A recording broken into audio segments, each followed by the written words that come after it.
I do wonder with Halo Infinite, being delayed. I do wonder, like, where will Xbox Series X is gonna go at this point. Like, I really do wonder about that.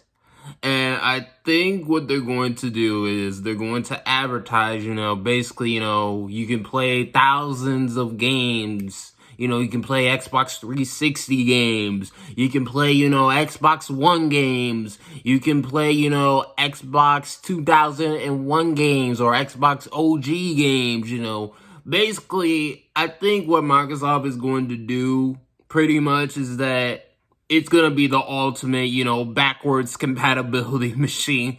That is what I see the Series X as at this point because of Halo Infinite being delayed. Unless there's another surprise or something like that, like, say, Microsoft Flight Simulator 2020 being the launch title on the Xbox Series X. I mean, come on, people. Come on, people. I mean, you can't deny that would be a good showcase of the Xbox Series X's power. It would be a good showcase. It would. It would be boring, but hey.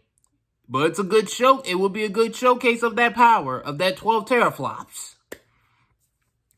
But otherwise, you got multiplatform, which you can pretty much get that on the PlayStation 5, the PlayStation 4, the Xbox One, the Xbox One X, the Xbox Series S,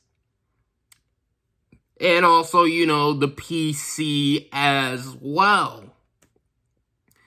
So, I think the Xbox Series X is probably going to be ranging from 400 to 500. The reason why I say that is because, Microsoft is trying to undercut Sony. And let's say if, PlayStation 5 is going to be, $500. I could see, Xbox Series X being around 450 or 400 if they're trying to undercut Sony. But there is also the Xbox Series S, which is rumored to be about, 250 to 300, which is where their money-making machine will be, the Xbox Series X. That's going to be their money-making machine because the Xbox Series X is supposed to be for the hardcore gamer. It is also supposed to be, I guess a premium device. So, yeah. It's going to be interesting how Microsoft tackles Sony when it comes to launch. Because let's be real here. I mean, there is, PlayStation. PlayStation has, Miles Morales, but other than that, there's not really a whole lot of games that's going to make you say, you know what? I'm going to give me a PlayStation 5. Now, I will say this. They do have the better launch window. I'm not going to lie. They got Ratchet and Clank and, Sackboy's Adventure. Those two games interest me. But other than that, when you really think about it, they don't really have a lot of games either. So, when you really think about it, pretty much, both sides, to a certain extent, both fan bases are going to be pretty much playing old games.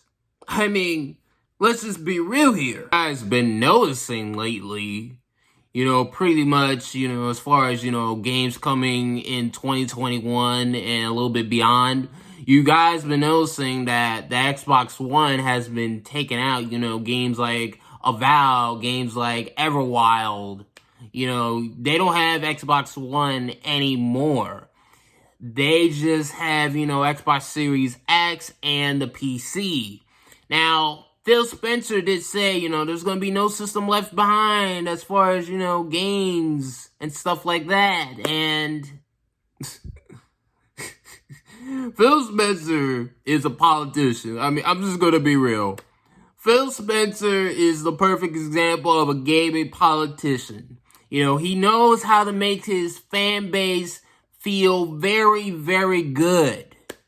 And look at the fan base at this point. I mean, they're getting excited over Game Pass and how it's supposed to be the future of gaming and all this other stuff.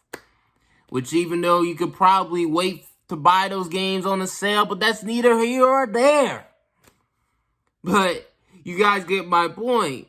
You know, Phil Spencer has basically made his fan base, you know, basically say this narrative, that narrative, and stuff like that. You know, basically, you know, saying like anti-consumer, you know, that's been a big thing. You know, there's been a lot of Xbox guys saying, oh, what Sony has been doing is anti-consumer. No!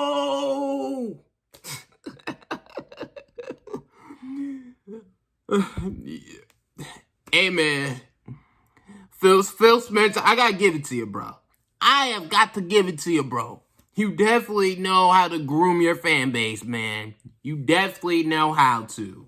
At this point, that's what the Xbox is pretty much when you really think about it. The Xbox is a retro gaming machine that just happened to play multiplats. That allows you to use, you know, old controllers and all that other stuff. Heck, the controller's not even that much different. When you see, you know, people's like Alana Pierce say that, oh, I don't have to buy another Xbox game again. It makes you wonder, people like that, like, do they really support Xbox like that? And I'm not trying to hate on Alana or anything like that. Like, I don't hate her or anything like that. Or I don't hate, you know, Paris. I don't hate him. But it makes you wonder, like, without Game Pass, would those people really support those games? Like, say, State of Decay 1 and 2. You know, the Gunk. And stuff like that. Would they actually go out and buy whatever price that it normally was? You know, I don't think so. I honestly don't think so. I honestly don't think, like, a lot of people would be playing Xbox exclusives like that. Because a lot of people deep down, honestly, think that these Xbox games are mediocre. But because of Game Pass, they're going to more than likely play it. But take out Game Pass and they ain't gonna be playing that game. They ain't gonna be playing those games like that. They just not. They're just freaking not. Nothing more, nothing less. And that's just me being real. They need better games. Microsoft does need better games when you really, really think about it. Because I haven't been in a real rush lately to play those Xbox exclusives like that. Yeah, I'm just now getting to play Rise, and Rise is actually not a bad game. And my next exclusive probably maybe is Sunset Overdrive and maybe Recore, and that's a maybe. But this is just coming from a guy that, as of right now, prefers the Xbox One X. And I'm just being real. Well, the multiplats, you know, they do look better. But when it comes to the exclusive front, Sony has that down on pat. And honestly, I don't see, you know, Xbox Series X, you know, outselling the PlayStation or anything like that. Like, I really don't see it. You know, Sony has the PlayStation brand, like, it is really, really big. Really, really freaking big. And when people think of gaming, people think of PlayStation. People don't think of Nintendo when it comes to gaming. People don't think of Xbox when it comes to gaming. People think of PlayStation.